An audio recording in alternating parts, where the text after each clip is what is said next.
বড়কর্তা, ওর হাতের ছোঁয়া আমি খাবো না। বড়কর্তা, আমি তো রান্না করিনি বড়কর্তা, ঠাকুর রান্না করেছেন, আমি শুধু পরিবেশন করছি মাত্র। না, তুই পরিবেশন করবি না। বর্দা, বর্দা আমি বলি কি, তুমি ঘরে যাও, আমি তোমার খাবারটা নিয়ে আসছি। এরকম হয় নাকি তুমি সারা রাত খাবে না? না না, বড় বৌদি না হয় তোমার কথা ভাবে না, কেয়ারও করে না জানি, কিন্তু আমি তো তোমার বোন, বলো, আমি না ভাবলে কে ভাববে? তুমি ঘরে যাও, আমি নিজে তোমার খাবারটা নিয়ে যাচ্ছি। ঠিক আছে, তুই আমার খাবারটা ঘরে দিয়ে যা। ঠিক আছে।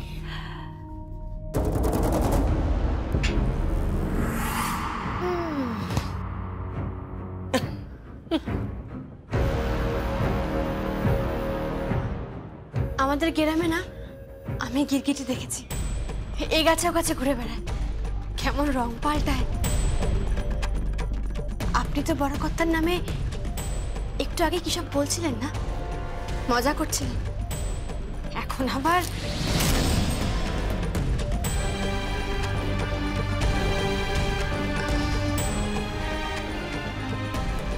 এই, তুই আমার মাকে কি বললি রে?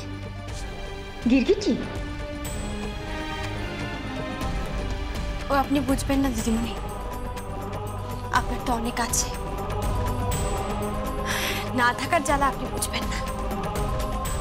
অনেক থাকলে বোধহয় মানুষের ব্যবহার এরকমই হয়ে যায় না? এই তুই চুপ কর। বাড়ির ঝি চাকরদের যাদের খাওয়া বাকি আছে তাদের খাইয়ে দে, আর নিজেও গেন।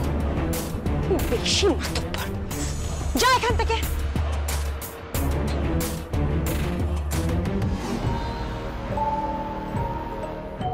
আপনার তো অনেক আছে, না থাকার জ্বালা আপনি বুঝবেন না।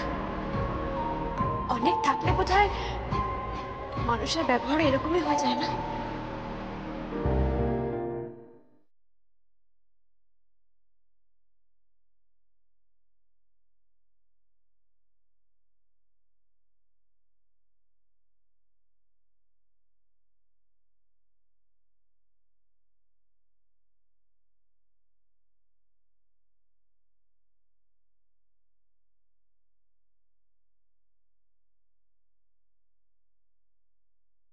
হাই, শোনো, কাউকে খাবার দিতে যাচ্ছ? হ্যাঁ। জানো তো, আমি আমি তোমাকে ওই দোতলার বারান্দা থেকে দেখছিলাম, তুমি সবাইকে খাবার পরিবেশন করছিলে। ইউনো, প্রত্যেক বছর আমার মা সবাইকে খাবার পরিবেশন করে, আর এবার তুমি সেই কাজটাই করছো। পায়ে জায়গা কে নেয় জানো? একটা ছেলে ছোটবেলা থেকে তার মাকে আঁকড়ে ধরে বাঁচে, তারপর বড় হয়ে সে যাকে আঁকড়ে ধরে বাঁচতে চায় সে হলো তার ভালোবাসার মেয়ে। আমি আমি তন্ময় হয়ে তোমাকে দেখছিলাম, আর তখনই বুঝেছিলাম যে মা ঠিক মেয়েকে দায়িত্ব দিয়েছে।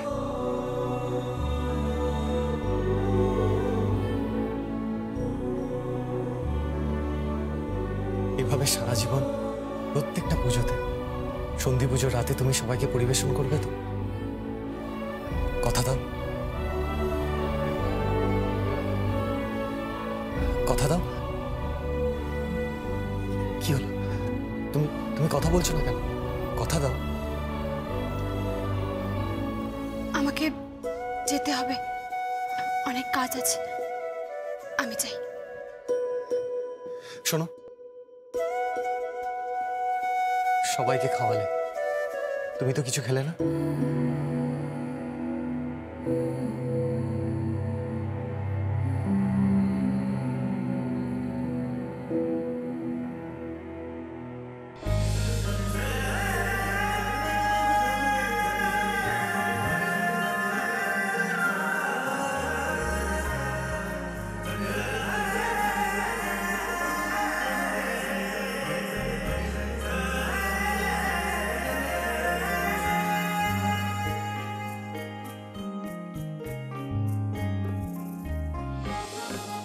খাও খাও, কি হলো? খাও।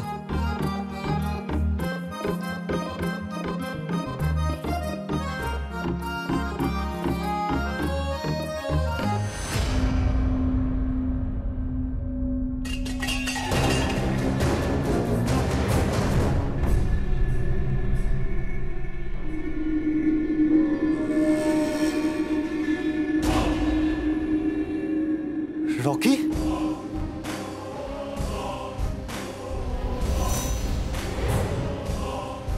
শোন শোন,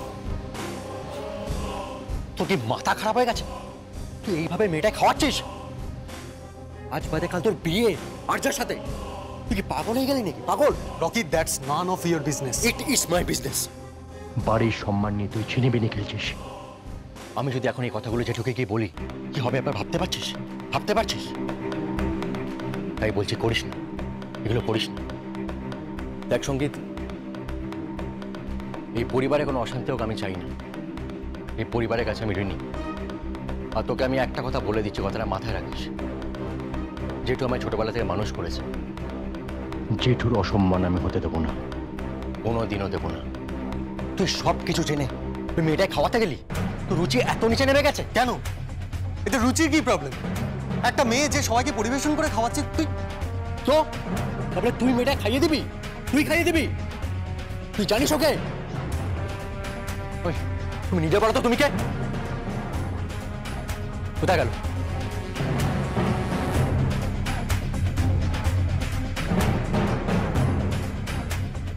কোথায় গেল?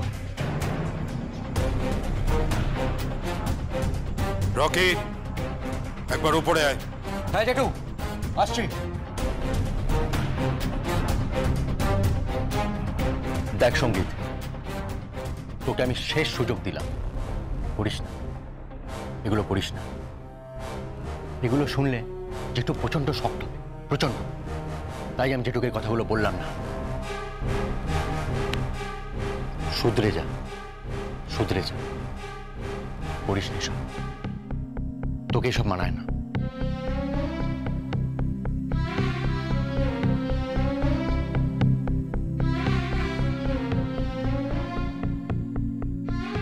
মেয়েটা কে, যাকে নিজের হাতে মিষ্টি খাওয়ালে কুরুচির পরিচয় দেওয়া হবে?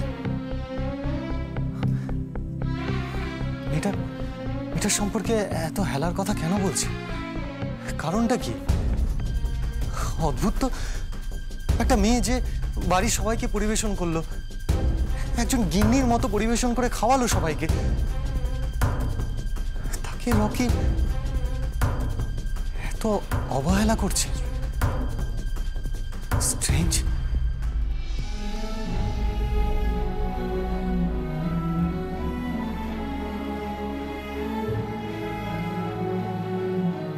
গোলাপ খুব সুন্দর, অনেকটা তোমার মতো, কিন্তু গোলাপে না কাঁটা আছে, আর তোমার না কাঁটা নেই। তুমি যদি চাও তাহলে সারা পৃথিবীর গোলাপের পাপড়ি তোমার পায়ের নিচে এনে ফেলবো, আর তারপর যতগুলো পাপড়ি ঠিক ততবার বলতে পারি,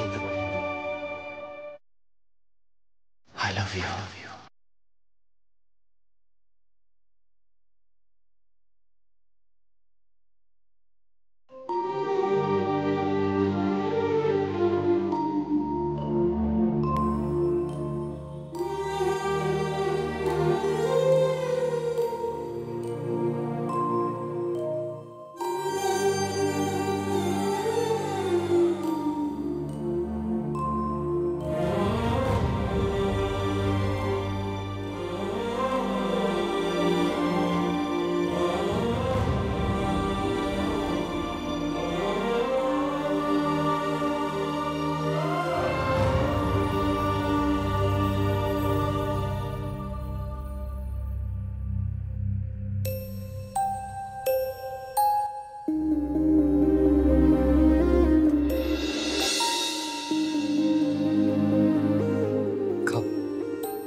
না যমুনা,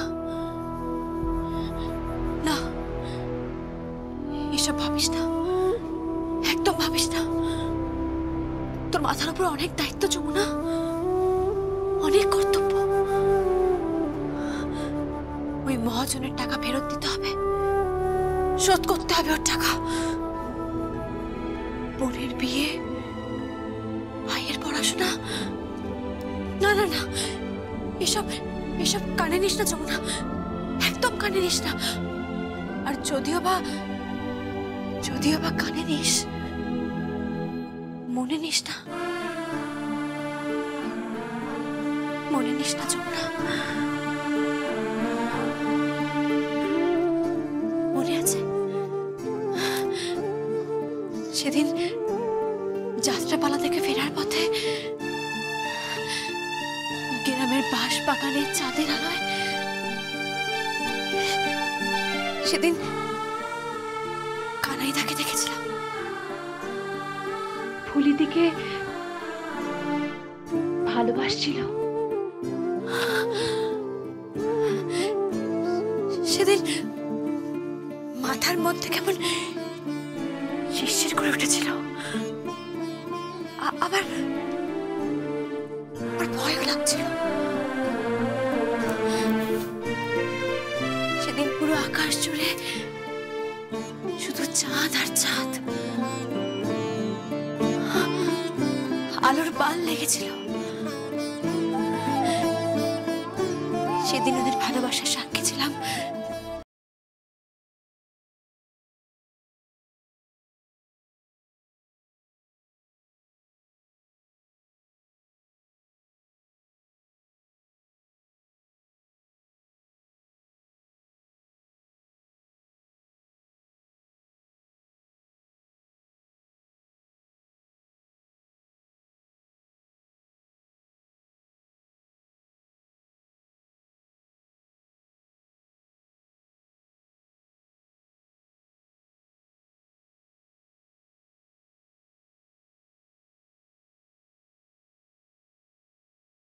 লাগে, খুব দরকার। আচ্ছা, আমার জীবনেও একজন ভালোবাসার লোক থাকলে কেমন হতো? না না না না, আমি এসব কি ভাবছি? না না, এসব ভাববো না। হে মরিচিকা যমুনা, এসব মাথায় ঢোকাস না, একদম মাথায় ঢোকাস না।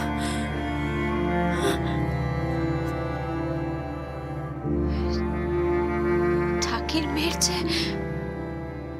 স্বপ্ন দেখতে নেই যমুনা,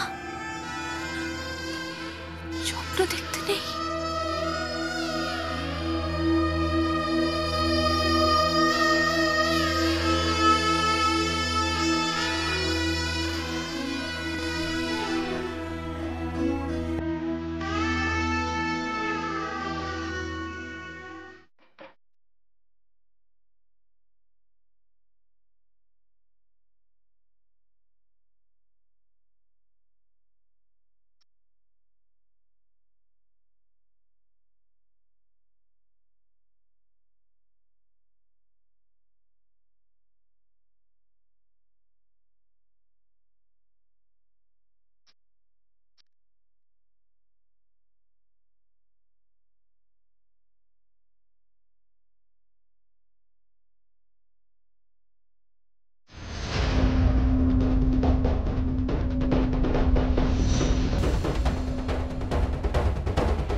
বাজনা বাজিয়ে একটা মেয়ে বাড়ি থেকে পার পেয়ে গেল। ভুল বললাম? পার পেয়ে গেল কেন বলছি, এ বাড়ি থেকে বায়নার টাকা নিয়ে যাবে। স্বপ্নেও ভাবতে পারিনি যে বিন্দুবাসিনী দেবীর পর একটা মেয়ে এ বাড়িতে কুইফোরের মতো এসে এ বাড়ির নিয়ম কানুন সবকিছু ভেঙে দেবে।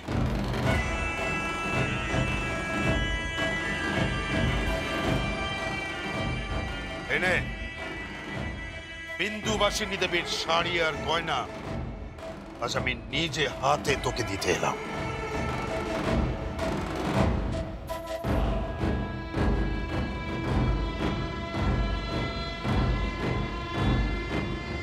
নিয়ে এখান থেকে চলে যা।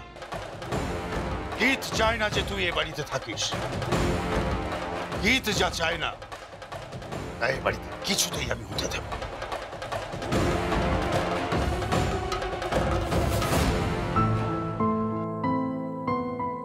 নবমী পুজো তো পড়ে গেল, তুই তো একটা বারও ঘরের বাইরে বেরোলি না। যা। কি করে যাব বলো তো মা? আমার কাছে একটাও নতুন সালোয়ার নেই, নতুন শাড়ি নেই, সব পুরনো। তুমি জানো মা, আমার বন্ধুরা সবাই আজকে নতুন শাড়ি পরেছে, কিন্তু আমার কাছে একটাও নতুন শাড়ি। আমি কোথাও যাবো না মা, কোথাও যাবো না। আমি কি করব বলতো? যদি ক্ষমতা না থাকে আমি কি করতে পারি? তোর দিদি তো গেছে, দেখবি ঠিক কিছু একটা ব্যবস্থা করে নিয়ে আসবে। টাকা আনবে, শাড়ি আনবে, সব নিয়ে আসবে। যা, দোহাই তো, যা একটু মণ্ডপে ঘুরে আয়। যা বলছি। শাড়ি কি লাগবে?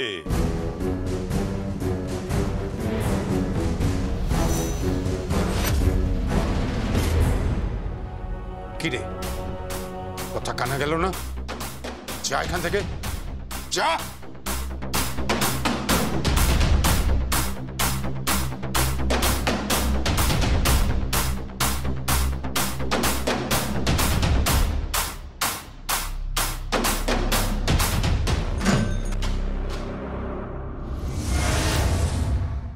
এই ঢাকের চামড়ার ওপর ঢাকের কাঠি পড়ে, আর ঠিক তখন থেকে আমাদের উপার্জন শুরু হয়। এক একটা করে কাঠি পড়ে, বাজনা বাজে, আর তার বিনিময়ে পয়সা পেয়ে গরিবের পেট চলে। আমরা দুবেলা ঠিক করে খেতে পাই না বড় কথা। আমাদের জমি জিরেত সব বন্ধক রাখা আছে, কিন্তু তবু টাকা কড়ির প্রতি কোনো লোভ নেই আমার, কোনো লোভ নেই। লোভ আছে ঢাকের এই তালের উপর, লোভ আছে ছন্দের প্রতি, আর লোভ আছে মানুষের ভালোবাসার উপর। আর আপনি এখানে হাতে শাড়ি গয়না নিয়ে, মুখে একরাশ ঘেন্না নিয়ে আমাকে দান করতে এসেছেন। না বড় কথা, এই দান আমি নিই না। এই শাড়ি গয়না আমি আপনার ছেলের বউকে দান করে গেলাম। না, তোর মুখে আগুন বুড়ো। কি? ঠিক করে কথা বল। যতবার আমি তোদের পাশে দাঁড়াতে চেয়েছি, সাহায্য করতে এসেছি, ততবার তুই এইভাবে কথা বলিস কেন? আচ্ছা, তোর মনে কি একটু ভালোবাসা নেই?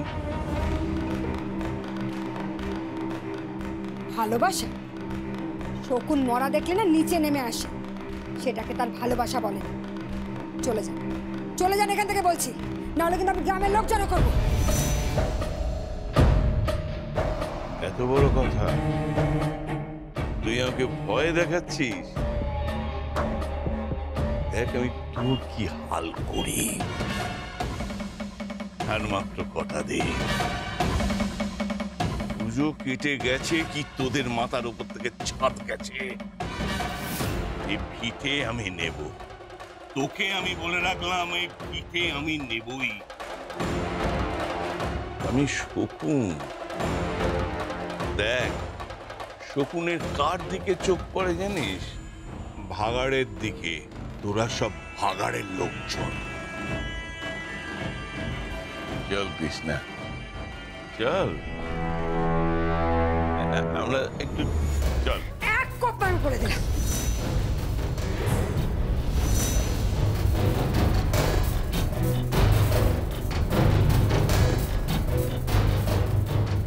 বেরিয়ে যা, বেরিয়ে যা এখান থেকে। তুই আমাকে দা দেখাচ্ছিস? তোর বড় মেয়ে আমাকে আগুন দেখিয়েছিল, বলেছিল চিতায় তুলবে, আর তুই আমাকে দা দেখালি। আচ্ছা, আরে এই ভিটেটা তো গেলই, দেখিস আমি তোদের হাল কি করি। পিঠেতে আমি ঘুঘু চড়াবো, আমি ঘুঘু চড়াবো।